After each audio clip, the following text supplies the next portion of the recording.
आज नया टॉपिक शुरू हो रहा है, समास ना। इसके भी कई भेद हैं, परिभाषा है, सब हम आज इसको स्पष्ट करेंगे। परिभाषा, समास कहते किसे हैं? दो या दो से अधिक शब्दों के मेल से बने नए सार्थक शब्द को समास कहते हैं। दो या दो से अधिक शब्दों के मेल से बने नए सार्थक शब्द, मतलब उसका कुछ अर्थ होता हो, ऐसे शब्द को समास कहते हैं। संक्षेप में इसका क्या अर्थ है? शॉर्ट में इस समास का अर्थ है संक्षेप, माने शॉर्ट करना, उसको छोटा करना। तो दो या दो से अधिक पदों का विभक्तियों को त्याग करके एक पद हो जाना समास कहलाता है। मतलब दो या दो से अधिक पद होते हैं, उसमें बीच में विभक्ति होती है ना, या अव्यय शब्द होते हैं, सब हट जाते हैं। उसको हटा करके उसको एक पद हो जाता है, उसका संक्षिप्तीकरण हो जाता है, छोटा हो जाता है, उसी को समास कहते हैं। मतलब वो पद जो हैं ऐसे बड़े रहते हैं, कई पद होते हैं, मिल करके एक पद हो जाते हैं, और जब एक पद हो जाते हैं तो छोटा हो जाता है, उसी को समास कहते हैं। ठीक है, दो या दो से अधिक शब्दों के मेल से बने नए सार्थक शब्द को समास कहते हैं। उस मतलब किसी भी शब्द का संक्षिप्तीकरण करना, कई पद हैं उनको मिला के एक पद कर दिया जाता है, वही समास कहलाता है। और इस पूरे को जो बन करके तैयार होता है उसे सामासिक पद कहते हैं ना। जब जोड़ करके एक नया पद तैयार होता है उसको सामासिक शब्द कहते हैं। अर्थ होना चाहिए उसका, सार्थक दिया है यहाँ, सार्थक। ठीक है, आगे देखिए, समास विग्रह। सामासिक शब्दों को अलग अलग करने की प्रक्रिया को समास विग्रह कहते हैं। जैसे संधि में था, जोड़ने को संधि कहते थे, और जब अलग करते थे संधि विच्छेद हो जाता था ना। वही चीज है, जब अलग अलग करते हैं तो ये समास विग्रह हो जाता है। और विग्रह जब उसको एक करते हैं, पदों को जोड़ते हैं, सब उसका अव्यय शब्द या विभक्ति चिन्ह सब हटा करके दोनों शब्दों को या दो से अधिक शब्दों जब एक करते हैं तो उसको सामासिक पद कहते हैं। अलग करने की क्रिया को समास विग्रह कहते हैं, और जोड़ने की जो क्रिया होती है उसको सामासिक पद कहते हैं। ठीक, अब देखिए समास की विशेषताएं, क्या क्या होता है समास में। समास में कम से कम दो पदों का मिलन होता है। समास में कम से कम दो पद होने चाहिए, तब उनका बीच का हिस्सा अव्यय या योजक चिन्ह कुछ भी हटाते हैं, दोनों मिल जाते हैं तो उसका मिलन होता है जोड़ने में। समास में समस्त होने वाले पदों की विभक्ति लुप्त हो जाती है। पहले ही बताया ना, विभक्ति कर्ता ने कर्म को करण से जो हम लोग पढ़े थे अभी ना, वो गायब हो जाती है, हट जाती है। जब जोड़ते हैं, समस्त पद बनाते हैं तो वो हट जाती है, लुप्त हो जाती है। और जब उसको फिर से हम समास विग्रह करते हैं, तो फिर वो जो चिन्ह होता है, योजक चिन्ह या अव्यय शब्द, वो सब आ जाते हैं। ठीक है, तो यही दिया, समास में समस्त होने वाले पदों की विभक्ति लुप्त हो जाती है। जब हम उसको जोड़ते हैं, समास मतलब जोड़ते हैं, तो उसमें से विभक्ति जो उसकी कर्ता ने कर्म को, इसकी विभक्ति जो होती है वो गायब हो जाती है, या योजक शब्द गायब हो जाते हैं, योजक चिन्ह गायब हो जाते हैं। ठीक है, योजक चिन्ह गायब हो जाते हैं। पदों में कभी पहला पद, कभी अंतिम पद, किंतु कभी कभी सभी पद प्रधान होते हैं। तीसरा पॉइंट, क्या विशेषता है कि जब समास के जो पद होते हैं, दो पद होते हैं, तो कभी तो पहला पद उसमें इंपॉर्टेंस रखता है, प्रधान होता है, और कभी अंतिम पद होता है। दो पद होते हैं, कभी पहले की वैल्यू ज्यादा होती है, कभी बाद वाले की ज्यादा होती है। किसी समास में, किसी में इसकी ज्यादा होगी, किसी में इसकी ज्यादा होगी। लेकिन कभी कभी ऐसा होता है कि सभी पद प्रधान होते हैं, मतलब दोनों पदों की प्रधानता होती है। समास में दो पद होते हैं, पहले को पूर्व पद कहते हैं, और जो दूसरा पद होता है इसको उत्तर पद कहते हैं।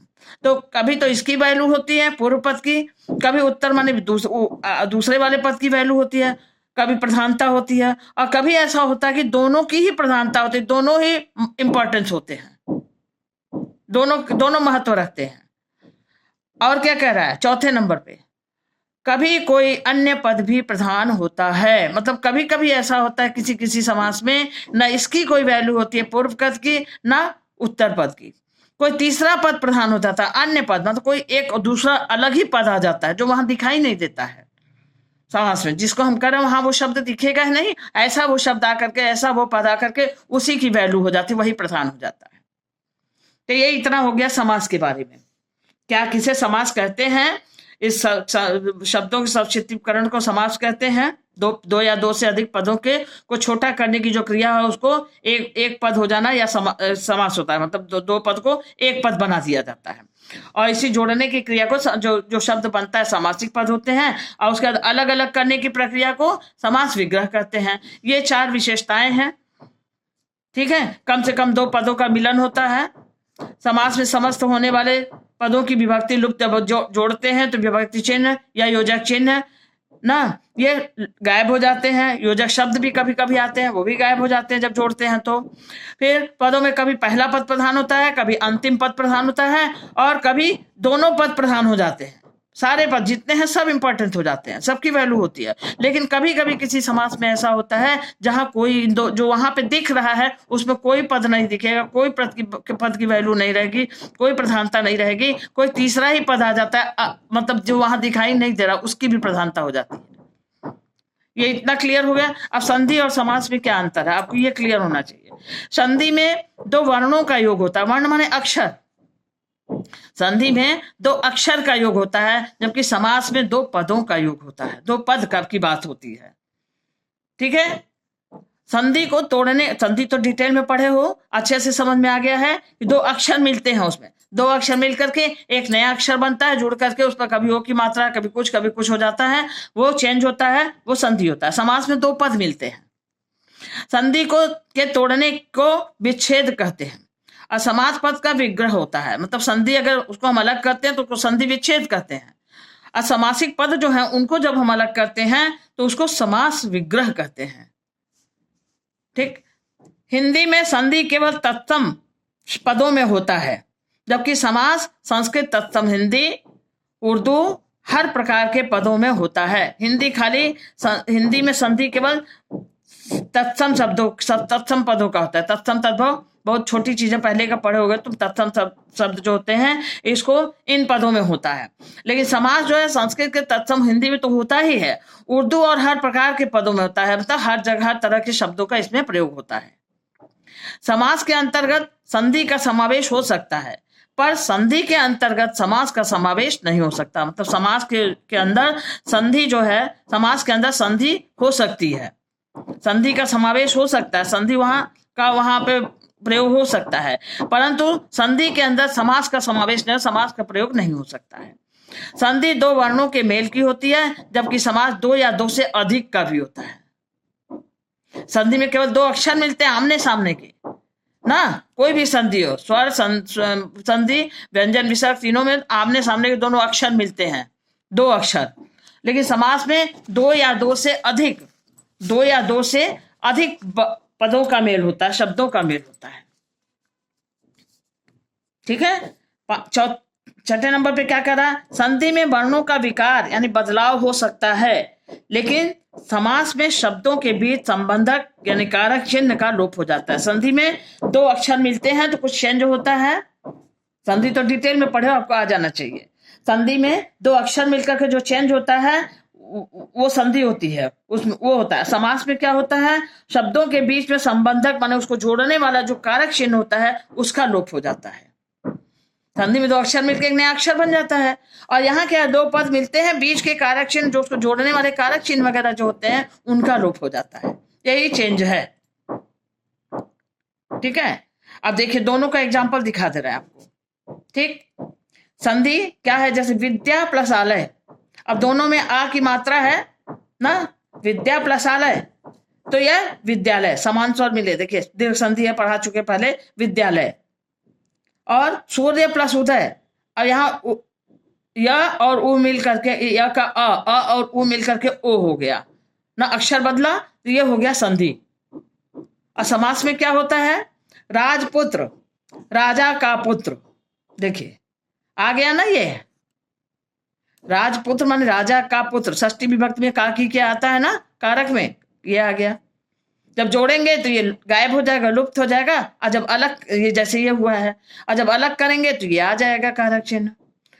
माता पिता, माता और पिता भी अव्यय शब्द है ना, जब अलग था तो और आ गया, लेकिन जब इसको सामासिक शब्द बनाए जोड़ दिए तो यहाँ पे माता पिता हो गया और ये और शब्द गायब हो गया, ये अव्यय गायब हो गया।